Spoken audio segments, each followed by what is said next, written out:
Hello guys, आज हम पढ़ेंगे सूर्य नमस्कार के बारे में। सूर्य नमस्कार योगा में बहुत ही इम्पोर्टेंस रखता है। तो सूर्य नमस्कार क्या है? इसे क्यों किया जाता है? इसको करते टाइम हमें क्या-क्या सावधानियां बरतनी चाहिए? करते टाइम इसमें कौन-कौन से मंत्र हैं? कौन-कौन से आसन में कौन-कौन सी हमारे बॉडी के जॉइंट्स पे, बॉडी के मसल्स पे कहाँ पर स्ट्रेच आ रहा है? आज हम इन सबको डिटेल में डिस्कस करेंगे। तो सबसे पहले ये आपको दिख रहे होंगे स्क्रीन पे 12 पोजेज हैं जो कि सूर्य नमस्कार के हैं और इन पोजेस को हम इन्हीं सीक्वेंस में करते हैं। करते टाइम हमें जो सावधानियां रखनी है वो है ब्रीदिंग पैटर्न। ब्रीदिंग पैटर्न हमारा कैसा होना चाहिए? कहाँ पर हमें इनहेल करना है, कहाँ पर एक्सहेल करना है, किस पॉइंट पे कहाँ तक हमें स्ट्रेच करना है, कितना स्ट्रेच करना है, इन सब चीज़ों को हम यहाँ पर आज डिस्कस करेंगे।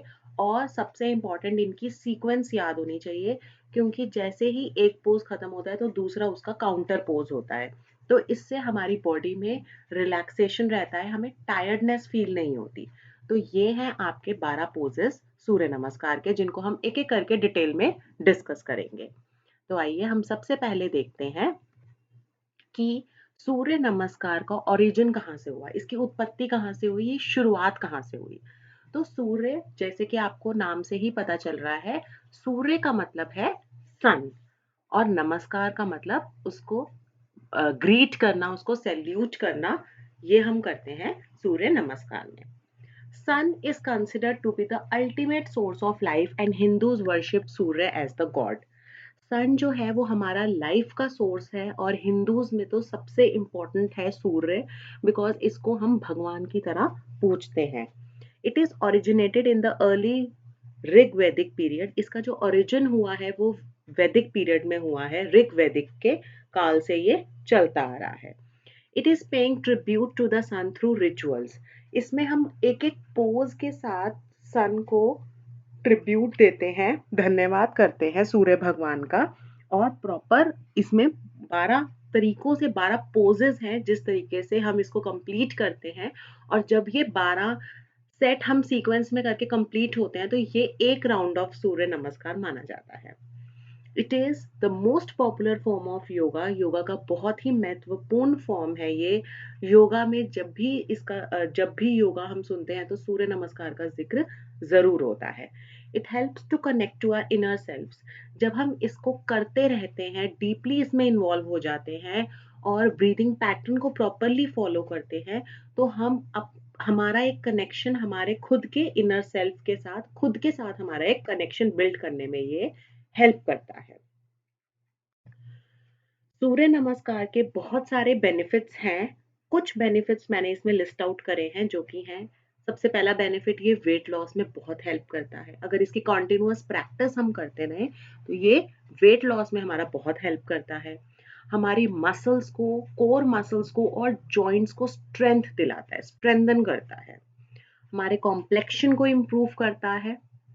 कॉम्प्लेक्शन, कोई भी सांवला होता है, काला होता है, तो उसको इम्प्रोवाइज करने में हेल्प करता है।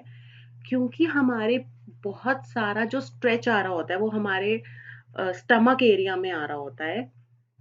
तो स्टमक से रिलेटेड जितनी भी सिस्टम्स हमारे अंदर काम कर रहे हैं स्टमक में, उसको बहुत ही बेटर करता है, हेल्प करता है। डाइजेस्टिव सिस्टम हमारा बहुत ही हेल्पफुल होता है। अंदर के जो हमारे एरियाज हैं, जो हमारी किडनीज हैं, उनका वर्क बहुत स्मूथ हो जाता है। लिवर है, तो ये सब बहुत अच्छे से अपना काम कर पाते हैं। लेडीज में जो ये मेंस्ट्रुअल साइकिल की डिस्टरबेंस होती है उसको भी रेगुलेट करता है, उसको भी हेल्प करता है और उसको भी ठीक करने में हेल्प करता है। Useful in treatment of frozen shoulders. हमने बहुत सुना है कि फ्रोजन शोल्डर्स हो जाते हैं, तो उसको ट्रीट करने में भी ये बहुत हेल्प करता है।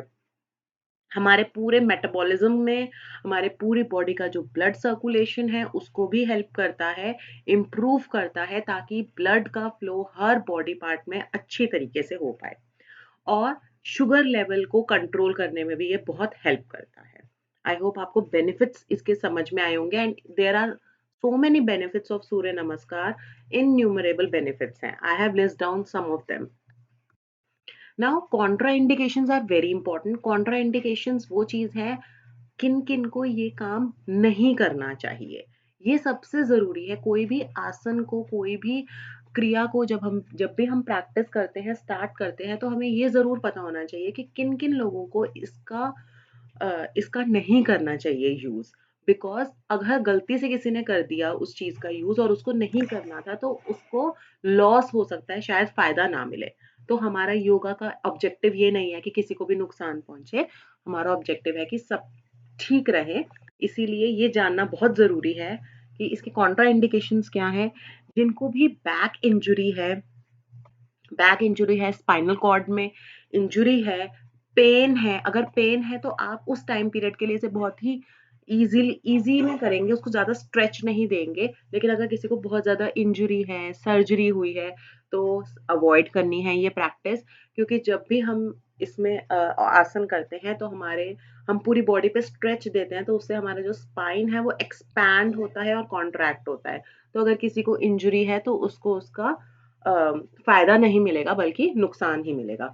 और हमारे लोअर बैक्स और हिप पे बहुत ज्यादा प्रेशर पड़ता है। तो इसीलिए जहां जहां पर भी बैक इंजुरी है वो इस प्रैक्टिस को नहीं फॉलो करेंगे। Pregnant women are not advised as this put pressure on back and abdominal area. So pregnant women are not advised, and even if they have to do, अगर उनको करना है तो वो किसी कंसल्टेंट के गाइडेंस में ही करेंगे इसको, और बहुत इजी इजी स्टेप्स करेंगे। लेकिन it is not at all advised. जिनको हाई बीपी की प्रॉब्लम है उनको ये नहीं करना चाहिए। जिनको कार्डियक की प्रॉब्लम है, हार्ट रिलेटेड प्रॉब्लम्स है, उनको ये नहीं करना चाहिए। और अगर करना भी है तो फिजिशियन से प्रॉपर गाइडेंस लेने के बाद, प्रॉपर कंसल्टेशन के बाद ही इसको प्रैक्टिस करेंगे बहुत easily. Someone with severe arthritis should take it slow under proper guidance. किसी को arthritis की प्रॉब्लम है तो वो भी बहुत इसको स्लो करेंगे, बिकॉज जहां पर हमें इसमें स्ट्रेच लाना होता है, तो वो अर्थराइट जिनको ऑलरेडी पेन है, अर्थराइटिस की प्रॉब्लम है, उनसे शायद ये ना हो पाए। इसीलिए उनको प्रॉपर गाइडेंस के साथ धीरे धीरे इसको करना चाहिए।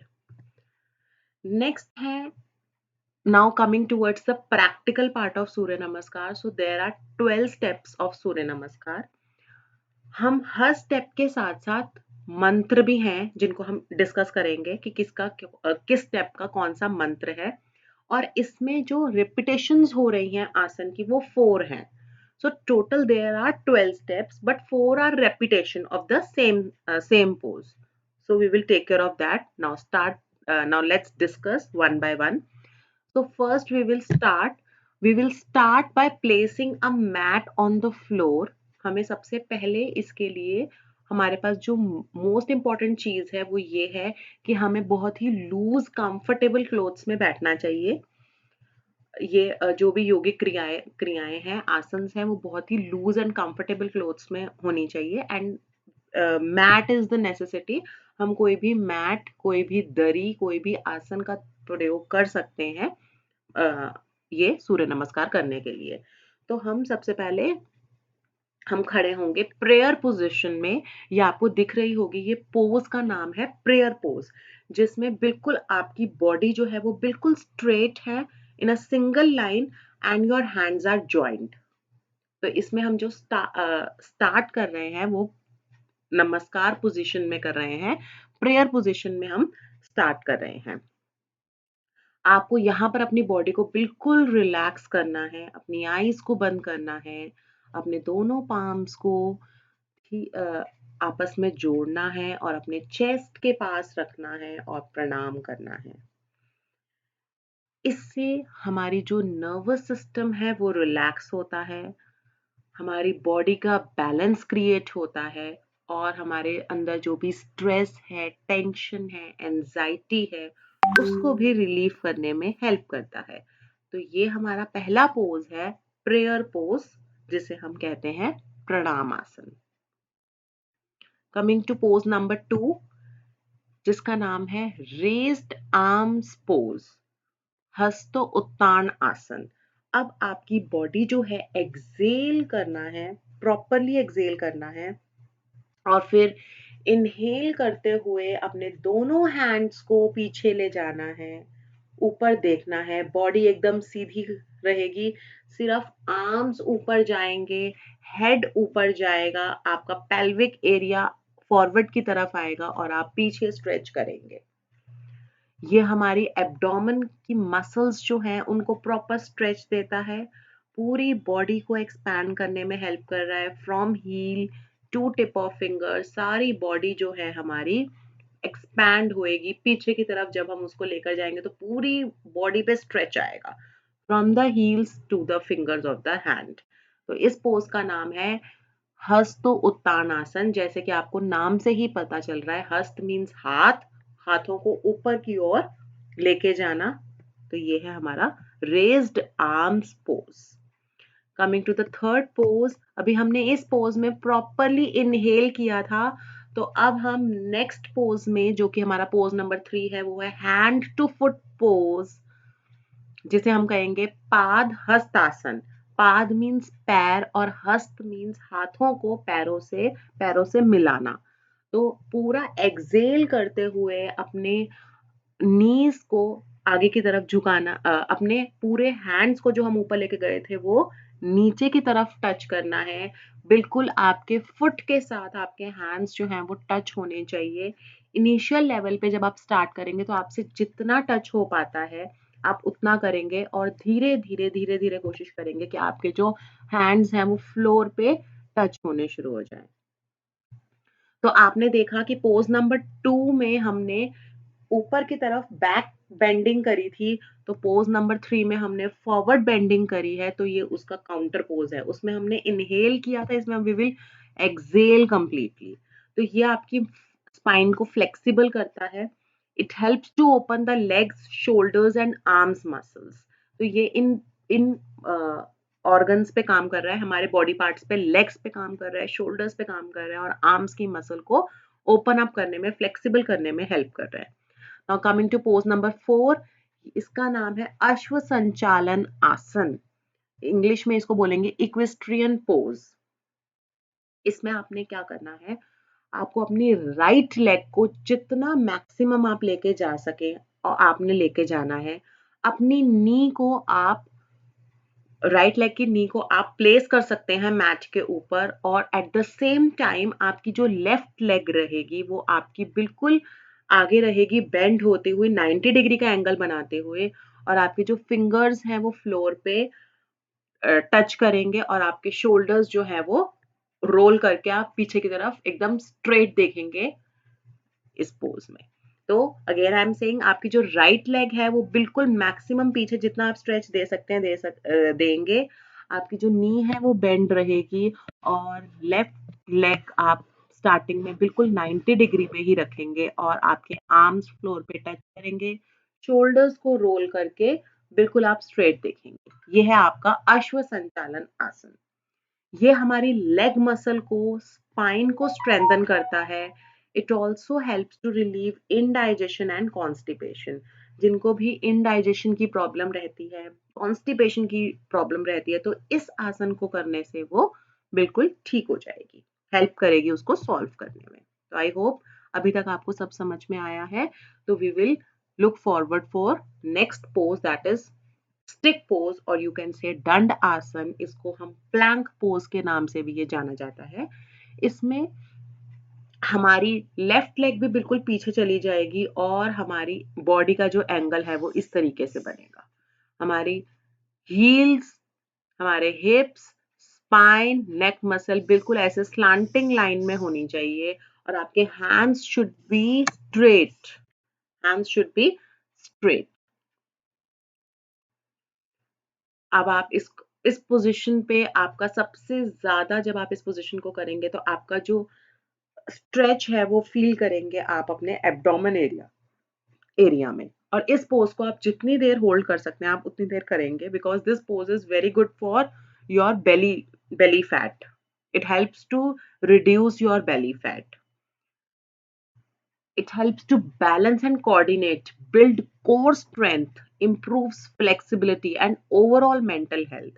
बिकॉज जब आप इस पॉइंट पे हैं आप खुद फील करेंगे कि ये हमारी बॉडी का बैलेंस क्रिएट करने में, सारे बॉडी के पार्ट्स को कोऑर्डिनेशन में रखने में बहुत हेल्प कर रहा है, हमारी फ्लेक्सिबिलिटी को इंक्रीज कर रहा है एंड साथ ही साथ हमारी मेंटल हेल्थ को भी इम्प्रूव कर रहा है।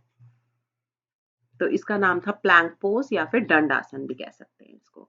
कमिंग टू पोज नंबर 6, ये है अष्टांग नमस्कार। अष्टांग नमस्कार का मतलब है, जैसे कि आपको आसन के नेम में ही उसका मीनिंग पता चल जाता है, अष्टांग नमस्कार का मतलब है 8 लिम्ब्ड सैल्यूटेशन। मींस आप अपने बॉडी के 8 पार्ट से सैल्यूट कर रहे हैं सूर्य सूर्य भगवान को। और 8 पार्ट्स हैं आपके 2 toes, 2 knees, 2 hands, chest and chin. These are your 8 parts with which you are saluting the uh, god, Surya god. Now, when you are coming from that pose, दंड आसन से जब आप इस आसन में आ रहे हैं तो आप अपनी बॉडी से सारा का सारा जो एयर इनहेल किया हुआ था वो एक्सेल कर देंगे। धीरे धीरे अपनी नीज को नीचे रखेंगे और अपने हिप एरिया को आप ऊपर ही रखेंगे। एल्बोज को बेंड करते हुए आप हैंड्स को नीचे रखेंगे, चेस्ट को और चिन को टच करेंगे और आपका जो हिप एरिया है वो ऊपर रहेगा, creating the V shape. It improves flexibility of back and spine. इससे आपकी जो बैक की और स्पाइन की फ्लेक्सिबिलिटी हो रही है, स्ट्रेंथ बन रही है बैक मसल्स की, टेंशन रिलीव हो रही है और आप 8 बॉडी पार्ट्स से नमस्कार कर रहे हैं। सो ये था हमारा अष्टांग नमस्कार pose. Next coming back is the pose number 7, cobra pose. Cobra pose में अब आप धीरे धीरे अपने हैंड्स को सीधे कर लेंगे और अपने जो आपने हिप्स आपके एयर में थे वो भी नीचे आ जाएंगे एंड आप थोड़ा सा आगे बढ़ के अपनी चेस्ट को ऊपर उठाएंगे और ऊपर की तरफ जितना आप ऊपर सीलिंग की तरफ देख सकते हैं, रूफ की तरफ देख सकते हैं, आप उतना देखेंगे। अपने शोल्डर्स को पीछे लेके जाएंगे, एल्बोज को स्ट्रेट रखेंगे और ऊपर जितना ऊपर आप देख सकते हैं आप उतना ऊपर अपनी बॉडी को लेके जाएंगे। इससे भी हमारी फ्लेक्सिबिलिटी इंक्रीज होती है, हमारे शोल्डर्स पे स्ट्रेच आता है, बैक पे स्ट्रेच आता है, लेग्स पे भी स्ट्रेच आ रहा है, पूरी बॉडी स्ट्रेच्ड है और ये हमारे डाइजेशन पे भी बहुत वर्क करती है। विमेंस में ये मेंस्ट्रुअल साइकिल पे को रेगुलेट करने में ये इसका बहुत बड़ा एडवांटेज है, ये बहुत हेल्प करती है। इसका नाम है भुजंग आसन हिंदी में और इंग्लिश में इसको कोबरा पोज कहेंगे। Next coming back is the pose number 8, mountain pose, also known as पर्वत आसन। अब आप एक्सेल करते हुए अपने पूरे पाम्स को फ्लोर पे रखेंगे, स्ट्रेच देंगे पूरा और अपनी जो लेफ्ट लेग है उसको पीछे लेके जाएंगे राइट लेग के साथ और अपने हिप्स को बिल्कुल ऊपर उठाएंगे, फेस आपका बिल्कुल नीचे नीज की तरफ देखते हुए आप पूरी बॉडी को स्ट्रेच देंगे। ये आपका पोस्चर इंप्रूव करने में और आपके माइंड को काम करने में बहुत हेल्प करता है। इस पोज को भी आप जितना रिटेन कर सकते हैं आप उतनी देर रिटेन करेंगे। इसका नाम है पर्वत आसन। पर्वत की तरह, माउंटेन की तरह आपकी बॉडी बिल्कुल स्टैंड हो जाती है, पूरा स्ट्रेच आ रहा है, पूरा स्ट्रेच फील करेंगे अपनी बॉडी में।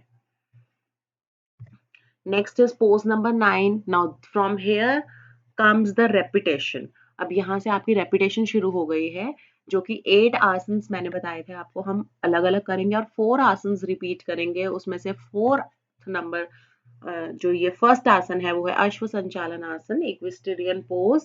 इसमें अगेन आपकी जो लेग पीछे गई थी वही लेग अब आपकी आगे आएगी। Now again this is also the repetition, पाद hastasana, hand to foot pose। आप एक्सेल करते हुए पूरा अपने आप को आगे लेके जाएंगे, नीज को बेंड करेंगे ताकि आपकी चेस्ट उस पर रिलैक्स कर सके, आपका हेड जो है वो टच कर सके आपकी नीज को। अगेन वही रेपिटेशन, हस्तोत्तान आसन करेंगे। इनहेल करते हुए बिल्कुल ऊपर लेकर जाएंगे, अपने आर्म्स को स्ट्रेच करेंगे, अपने हेड के ऊपर बिल्कुल स्ट्रेट रखेंगे, पूरी बॉडी पे स्ट्रेच देंगे, अपने फिंगर्स से लेके अपनी लेग्स तक।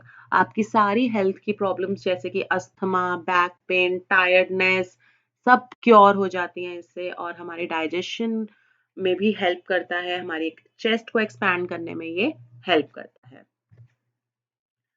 Next and the last pose is the prayer pose, again pranam आसन। एक्सेल करते हुए हम दोबारा अपनी पोजीशन पे आएंगे और अपने पाम्स को ज्वाइन करेंगे। It strengthens thighs, knees and ankles and helps to gain control over your muscular movements. Now this is one round of Surya Namaskar including of 12 poses. I hope you have understood all the 12 poses.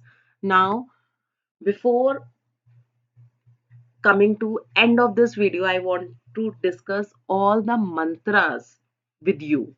Now there are 12 poses और 12 poses के साथ साथ ही हमारे पास हर pose के हैं मंत्र। सबसे पहले पोज जो हमने किया था प्रणाम आसन, प्रेयर पोज, उसका मंत्र है ओम मित्राय नमः। सेकंड पोज ओम रावये नमः। थर्ड पोज पाद हस्तासन में है ओम सूर्याय नमः। अश्व संचालन आसन में ओम भान्वे नमः। पर्वतासन जो हमने दंड आसन किया था, इसमें कई जगह पे हमारे पास पर्वतासन भी आता है, जो हम 8th में करेंगे, वही हम 5th में करते हैं, लेकिन कई जगह इस पे प्लैंक पोज भी आता है। तो मैंने आपको प्लैंक पोज जैसे कि दंड आसन के साथ आपको सिखाया था, उसका मंत्र है ओम खगाए नमः।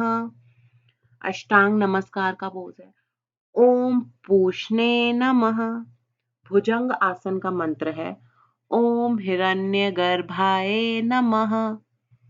पर्वत आसन का मंत्र है ओम मारीछे नमः। अश्व संचालन आसन का मंत्र है ओम आदित्याय नमः। पाद हस्तासन का पोज है ओम सावित्रे नमः। हस्त उत्तान आसन का मंत्र है ओम अर्काय नमः। और प्रणाम आसन का मंत्र है ओम भास्कराय नमः। तो इन 12 पोजेस से, इन 12 मंत्रा से जब हम इनको रिसाइट करते हैं अपने हर एक आसन के साथ, तो हमारा जो सूर्य नमस्कार है वो कंप्लीट होता है। हम 12 पोजेस से सूर्य नमस्कार करते हैं, सूर्य भगवान को नमस्कार करते हैं। तो आई होप आपको ये वीडियो में आज का सूर्य नमस्कार का पूरा कॉन्सेप्ट क्लियर हुआ होगा। तो thank you and keep watching.